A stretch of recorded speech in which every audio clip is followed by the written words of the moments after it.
Welcome back to Master 79. In this video we are doing a full ielts speaking part 2 and part 3 on topic 19. Describe a place in your country that you would like to recommend to visitors. You will get the 1-minute plan, the notes exactly as I would write them, a complete band 9 long turn, and band 9 answers to all 3 part 3 questions.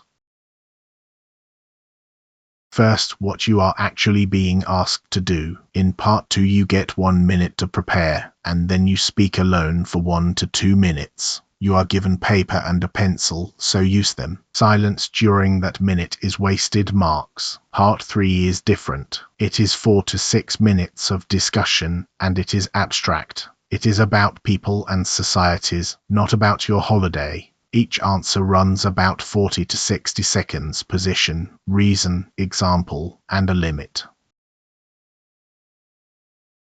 Here is the cue card. Read it the way an examiner reads it. 3 bullets, and then 1 instruction beginning with the word explain. That last line is not decoration. It carries more marks than the 3 bullets above it put together because it is the only part that cannot be answered from memory.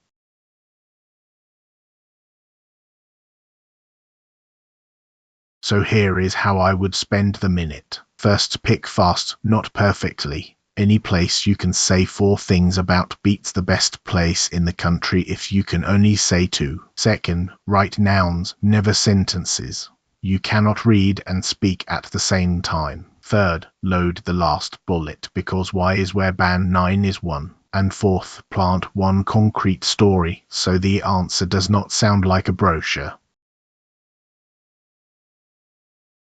These are my actual notes. On the left, 1 line per bullet plus a story. On the right, the language I want to reach for. Notice how short the left column is, and notice that the Y line has the most in it. Now, our candidate is invented, and so is the trip. Copy the method. Do not copy the memories.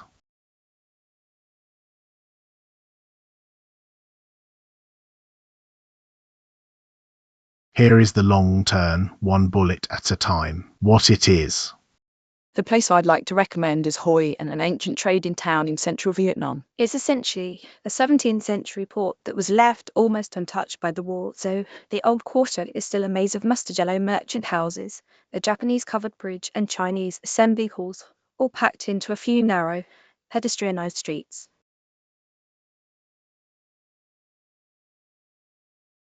Where it is. Geographically, it sits on the coast of Quang Nam province, about 40 minutes by car south of Da Nang, spread along the banks of the Thur Bon River. That position matters because it means you can be inside a heritage site in the morning and on a fairly empty beach by lunchtime, which is a rare combination.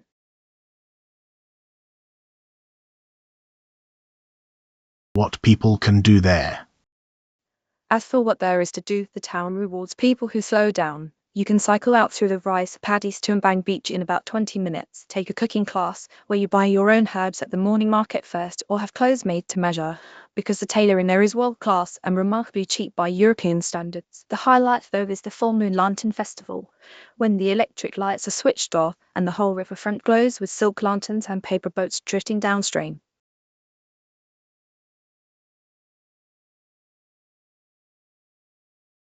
And the part that decides the band. Why? The reason I'd recommend it over anywhere else is that it manages to be atmospheric without being exhausting. A lot of famous destinations leave you feeling like you've ticked boxes rather than actually experienced anything, whereas Hoi An is small enough to cover on foot, and the pace is completely unhurried. I took my cousins there last spring, and even they, who normally groan at the mention of heritage sites, ended up extending their stay by 3 days. That, for me, is about the strongest endorsement a place can get.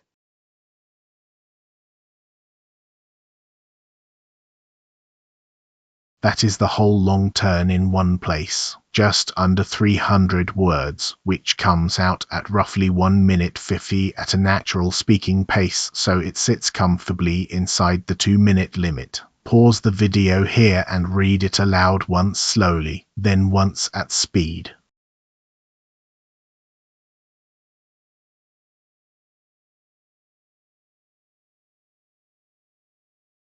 Now part 3. The single biggest mistake here is answering as though you were still in part 2. Part 3 is not about you. Take a position in your first sentence. Then give a reason, an example, and a limit. That limit, the except when clause, is what separates a 7 from a 9.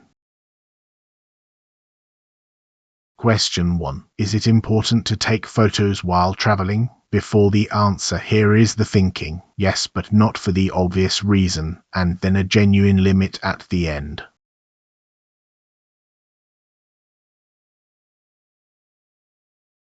And the band 9 answer.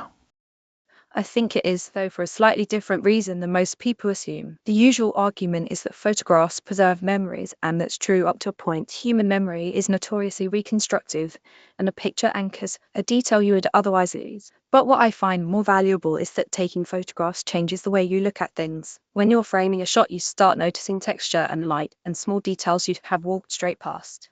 The obvious caveat is that it can tip over into compulsion. If someone spends an entire afternoon chasing an image for social media, they've essentially outsourced the experience to an audience who wasn't even there. So photography is valuable as long as it sharpens attention rather than replacing it.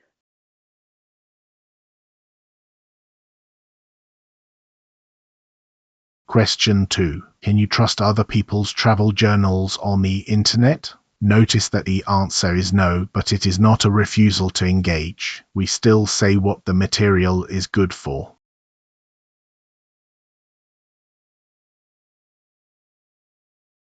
The band 9 answer. Broadly no, or at least not uncritically. The core problem is that online travel content is rarely disinterested. A great deal of it is sponsored, and even where no money changes hands, there's a strong incentive to exaggerate, because dramatic content is what gets shared. There's also a selection effect. People who had a perfectly average time rarely bother writing about it. So what survives online skews towards the extremes, either euphoric or furious. That said, I don't think the answer is to ignore it. I treat travel blogs rather like a rumor, useful for generating leads, useless as evidence. If 3 unconnected people mention the same practical detail, that a place gets crowded after 10 in the morning, say, that's probably reliable. Anything about atmosphere or about somewhere being the best, I discount heavily.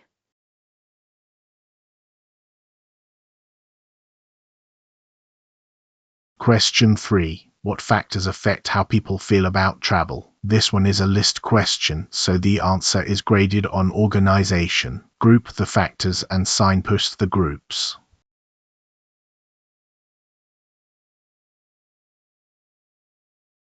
The band 9 answer.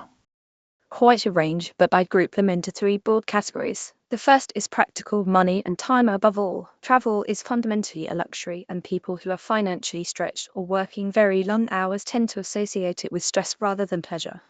The second is personal history. Somebody whose childhood holidays were happy will approach travel completely differently from somebody who has only ever flown for funerals and job interviews. And the third, which I think is underrated, is temperament. Some people are genuinely energized by unfamiliarity, while others find it draining, and that's a fairly stable trait rather than something you talk yourself out of. On top of all that, there's culture. In some societies, travel is a marker of status, which loads it with expectations that have nothing to do with the destination itself.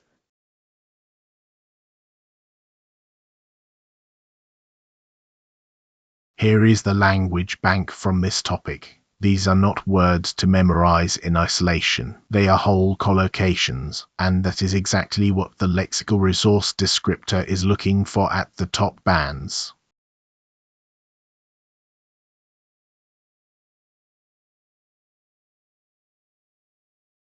So why would this be assessed as band 9? Fluency and coherence. It goes on at length without effort, and it signposts. Lexical resource, the collocation is right, not just the vocabulary. Grammatical range, cleft sentences, concession, conditionals, all used naturally rather than displayed. And pronunciation, pausing at the idea, not at the comma. One important caveat. Band 9 here is our own assessment against the public ielts descriptors. It is not a certified examiner score.